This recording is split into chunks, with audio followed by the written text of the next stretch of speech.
Hi, welcome to the Louise Janetta YouTube channel, filmed from the Louise Janetta Studio and Gallery in Buxton, Derbyshire, UK. This is the second of a series of videos that talks about constructing a collage. This is the second. This is the second in a series of videos that demonstrate how you make collage up, then construct a picture and then paint it in acrylics. So we've made up the collage pieces and now we're going to put the collage together, leave it to dry, and then the third video will be about painting it in acrylics. I hope you enjoy it, and if you do get something out of it, please remember to like and subscribe. It's really helpful for me. All the best, and I hope you enjoy. So I've cut pieces out of the collage that I made on the board, and then I cut round them to make the shapes a bit more sort of organic, so that when they go onto the canvas board, onto the actual piece of work, they're a bit more, as I say, organic. And just because I have this shape, it doesn't mean that I keep it like that. There's potential to still cut and mess and then overlap the shapes if you want to as well. The result is a lovely series of funny little shapes and things that you can use. Lovely ferns that'll just go down, and then when you touch them over with a paint, you can paint them in one colour, a dark say, and then touch them over the tops with a lighter colour, and the textures will bring out the shape. And same things like this, it's just lovely. Huge amounts of movement, gestures. Okay, I'm going to prepare the background rocks and then I'm going to start sticking them on. One other thing, I've also prepared, again, a piece of stretched paper, and on this I've put gesso textures. So I just use brushes to bring out textures, and I'm sure I'll be able to use some of these as well. So I'll cut this out from the stretched paper, from the stretched board, and have bits that I can apply. So I've cut pieces out of the gessoed stretched paper just to have as bits of collage that I can stick on with yet more texture. And this is the rocks that I'd already applied to the stretched paper on the bigger board, the same width as the canvas board that I'm going to apply them to, so that I could get a bit of sense of proportion and of the perspective that I was going to use. And I'm now going to cut these out so that I can apply them to the board. So that's lovely. I've got loads of nice bits to work with. And this is one I did earlier. This one has been applied directly to the canvas board with the glues, rather than building up the collage on the papers first. The collage on the papers is partly just so that you've got lots of things to hand, and especially useful if you're doing a demo and you need loads of textures for the demo. In any case, there is the rocks in the background, the roaches in the background. The texture on these is fairly subdued, so it will recess. There is more intense textures towards the front, and I will start showing you how to do this on another board with the pieces of collage that I've made. So here we go, there's the new board. These are the lovely bits of, I've just got to find them now. These are the lovely bits of roaches that I've done, and you can see that they've really lovely shapes. They really break up the horizon with their lovely forms and create a really lovely, interesting horizon, as I said before. I've cut it out as sensitively as I can. I've missed a piece here. I'm just going to take that out because that is a lovely piece that jutted out over the path. And you can tear this if you're careful, but you can also cut it around the shapes that you formed, being as sensitive again to the shapes as you possibly can, because my eyes can see all the edges, they can see all the textures. I don't know why, but I'm very sensitive to the textures. Okay, I'm going to begin roughly. I want a bit of sky, again, just because I like the texture, and I'm going to do that in tissue paper. I've got my glue, so I know more or less where I want the clouds to go, because I don't want it to confuse all the shapes too much and all of the horizon too much. I have got strips of tissue paper, which I've already torn, And again, try and keep the shapes organic. Right, here goes, just brush it on. Trying to give it a bit of texture as you brush it on. So allow it to ruckle up a bit. And then just see what it looks like once you've got the other bits on. See about the composition and the positioning. Oops, I made a mess there. Won't matter. Just a bit more, so it's just a bit more lively. And you can completely change this when you paint it. It's just to add a bit of interest. I like the interest of the texture, as I said. Right, so that goes on. There you go. This comes down a bit lower than the other one. This little bit is jutting out, and I want a pathway coming down through here and heathers on either side. So these can go on now. I want to take that to the edge, so that's just coming over to the edge. Just make sure you know where to position, where you want it, and just bung glue on.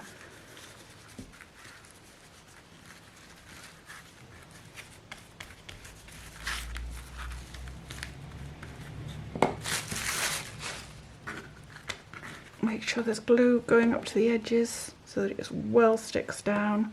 Doesn't matter that you've got glue everywhere. It's not set in stone, that either. You know, I can move it around a bit for a while.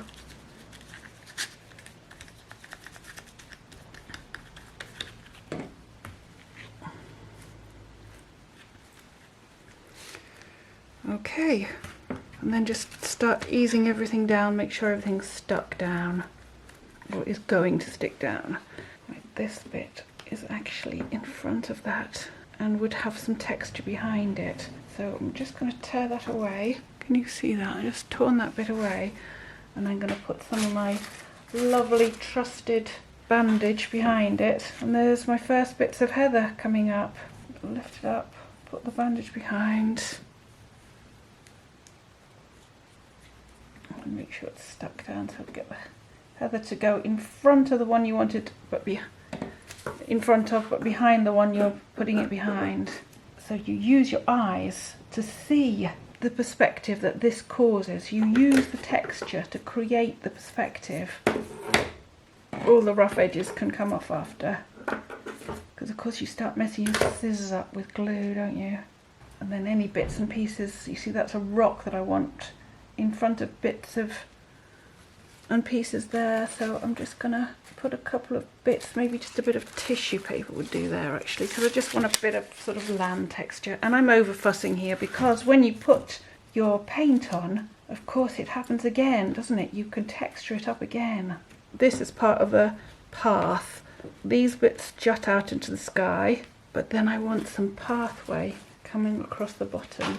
I've got a blotting paper type stuff here, so it's very textured, and I'm just going to continue this pathway across. Again, you can just use this lovely organic shapes that have happened from the tearing and the cutting in the first place. That glue's a bit thick. I'm going to water it down a bit more actually. These are lovely. The edges of these are beautiful, so I'm going to use that a bit, and I can see that that rock was supposed to be in front of this, so just bung in like that because I can paint that in. Make sure everything is sticking down. There's a sort of optimum point with these PVA glues when they actually get very sticky, and it's then that it really works to stick it down.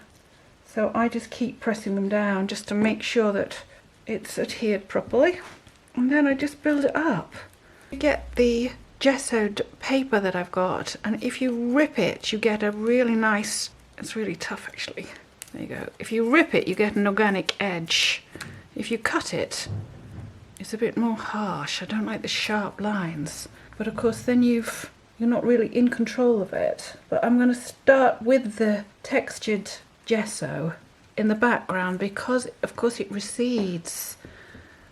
I was going to use this, but it's too prominent, so I'm going to go with the torn papers.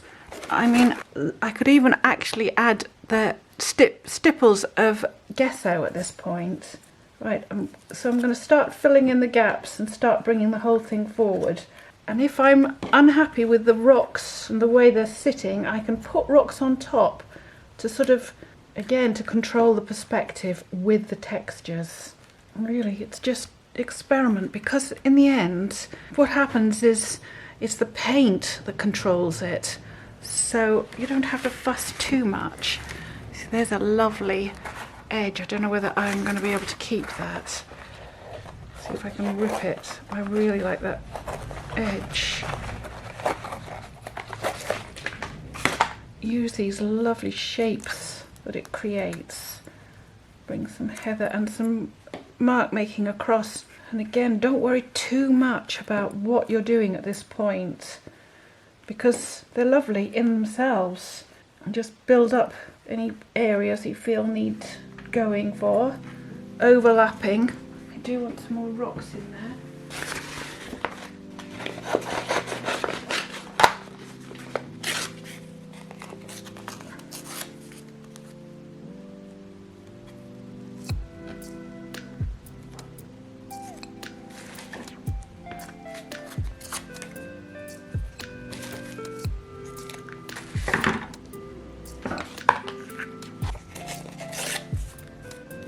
Rocks sort of form stepping stones as well. They've sort of been built into the pathway, so I want to build that in too. The pathway sort of steps up with these beautiful rocks, and you sort of jump from one to another.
The difficulty is getting shapes that work both with the perspective and with the sort of organic movements that you want.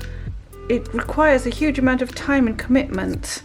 For instance, the one I did before, these look a bit too contrived for me. Maybe they won't do when they're painted. I mean, perhaps the stylized look of them will be okay in the end. I'm quite enjoying these little tiny bits that I've got here. I'll hone in on them.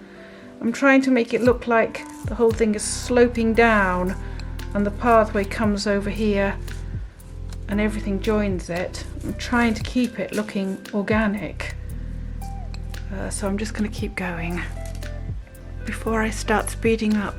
Separating these threads off first before I stick them down, then cutting them and then sticking them down so that they sort of have a bit of naturalistic movement. It's tricky. And of course they're tiny. I mean, I don't normally work this small either. I think the care I take at this point will pay off in the end. You see, the bottom of it doesn't really matter. So that bit, I'll just get a piece of, I like the texture of this blotting paper for the path. And you can just start sort of layering stuff over the top so you don't see the bottoms. You know, it does look like it's growing from behind levels and things that your eyes can't see, so that works okay. You see, again, some of your earlier pieces, I quite like that horizontal piece, just to go into the path somewhere. I like, yeah, that's lovely. Just make sure that the tensions aren't too much and that they do actually sit down.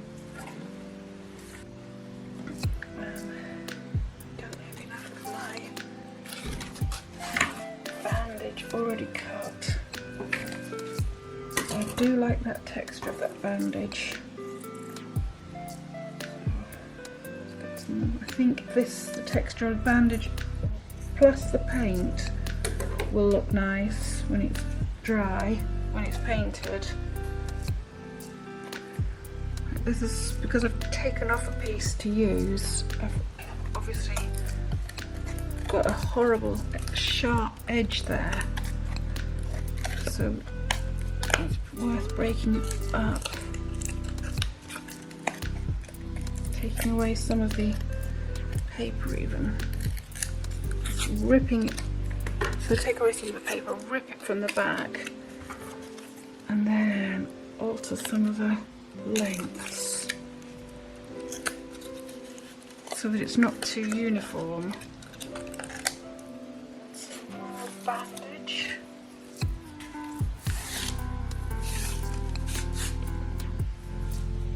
So the bandage has got a edge, make sure you take that off.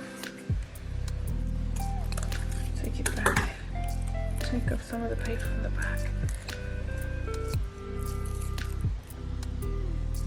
And then stick it down. That's lovely there. Okay, having done that, and seeing how nicely that works, I'm gonna try it again somewhere here. Right, that'll do there. It's just adding to mark making and the holes that you can fill in when you come to it. You'll see, like this is, parts of this are lovely. And some more bandage.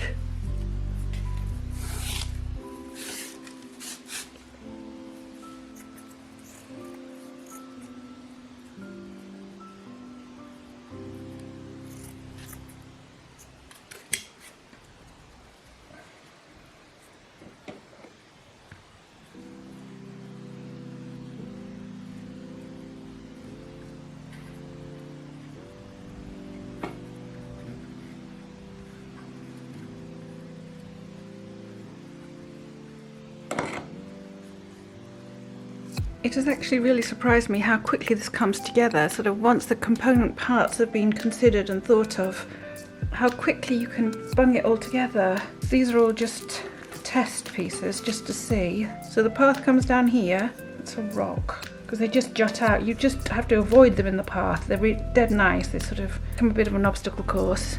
In any case, I'm going to put these together and then we can get on with painting afterwards. So I will just put these together now.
paper.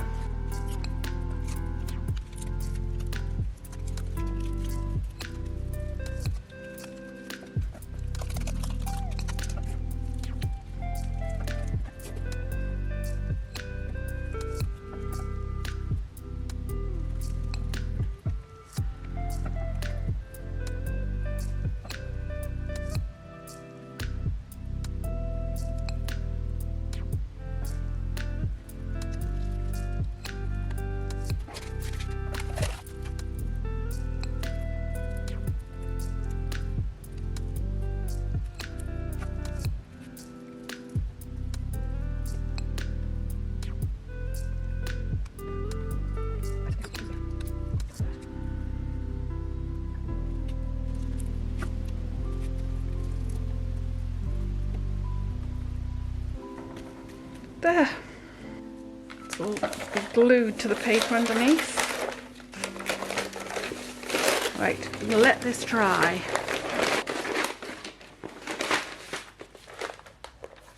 Lopsy daisy.